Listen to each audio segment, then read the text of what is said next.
Bismillahirrahmanirrahim. Assalamualaikum warahmatullahi wabarakatuh.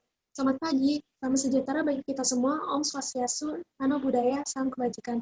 Perkenalkan, nama saya Cecilia Patra Dewanti, Geofisika 2019 dari kelompok 8, Praktikum Petrologi. Saya akan mempresentasikan hasil dari praktikum pertama petrologi mengenai identifikasi mineral. Pada video kali ini, saya akan menjelaskan mengenai deret buoyan. Apa itu deret buoyan? Deret buoyan merupakan deret yang menunjukkan bila batuan cair atau yang kami bisa sebut dengan magma membeku, di mana mineral yang berbeda yang terkandung di dalamnya akan mengalami kristalisa pada suhu dan tekanan yang berbeda dalam urutan yang spesifik. Yang menentukan apakah magma tersebut akan melanjuti pembekuan lebih lanjut adalah konten silikanya. Semakin ke bawah, semakin banyak silikanya, maka magma akan membeku lebih lanjut. Bisa dilihat dari gambar yang tertera di layar. Itu merupakan deret buoyan. Deret buoyan ini membentuk huruf Y, di mana yang di tangan kiri merupakan deret diskontinu, yang di kanan merupakan deret kontinu. Perbedaan antara deret kontinu dan deret diskontinu adalah deret diskontinu bersifat mafic dan deret kontinu bersifat toxic.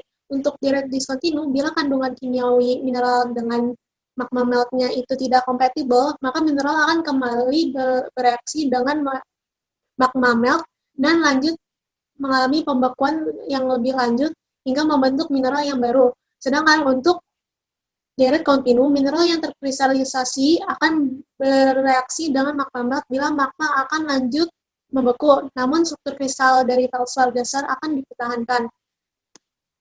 Pertama, saya akan menjelaskan mengenai deret diskontinu.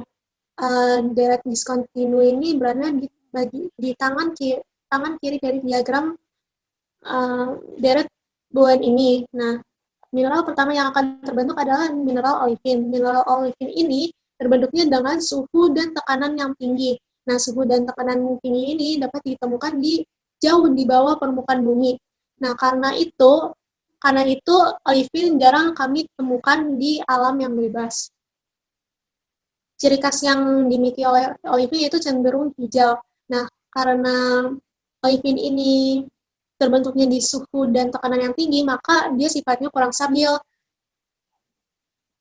Nah, selanjutnya, bila olivin ini memiliki komposisi mineral yang tidak kompatibel dengan magma melt yang lain, maka olivin ini akan bereaksi dengan magma melt tersebut dan melanjutkan pembekuan yang lebih lanjut hingga membentuk mineral yang baru, yaitu piroksen. Nah, piroksen ini bila hal yang sama akan terjadi pada piroksen, maka piroksen itu menjadi amfibol dan seterusnya menjadi biotit. Lanjut, saya akan berbicara mengenai deret kontinu. Nah, deret kontinu ini memiliki mineral yang pertama, di mana kandungan kalsium ini tinggi. Nah, semakin ke bawah, kandungan kalsium ini akan mengurang dan digantikan dengan elemen sodium. Jadinya semakin ke bawah itu kandungan sodium ini akan semakin banyak. Kedua dari deret ini akan bertemu pada mineral ortoklas. Dan ortoklas ini bila dilanjutkan dalam pembekuannya akan menjadi muscovite dan pada akhirnya kuarsa. Nah, kuarsa ini merupakan mineral yang paling stabil di alam. Nah, maksudnya dalam artian kuarsa ini merupakan mineral yang stabil di antara mineral-mineral yang lain ada di deret buoyan ini. Nah, kuarsa ini kenapa dia yang paling stabil? Karena dia terbentuknya pada suhu yang lebih rendah dan tekanan yang lebih rendah dibandingkan mineral-mineral yang lain. Nah, suhu dan tekanan yang lebih rendah itu dapat ditemukan mendekati permukaan bumi. Maka dari itu kuarsa lebih sering ditemukan dibandingkan mineral-mineral yang lain.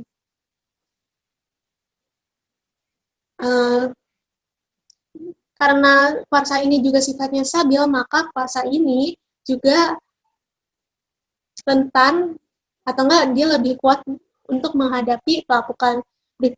Berikut merupakan referensi dari apa yang saya presentasikan kali ini, di mana dalam referensi ini saya hanya mengambil gambar dari deret buoyan ini. Terima kasih telah mendengarkan presentasi saya. Wassalamualaikum warahmatullahi wabarakatuh.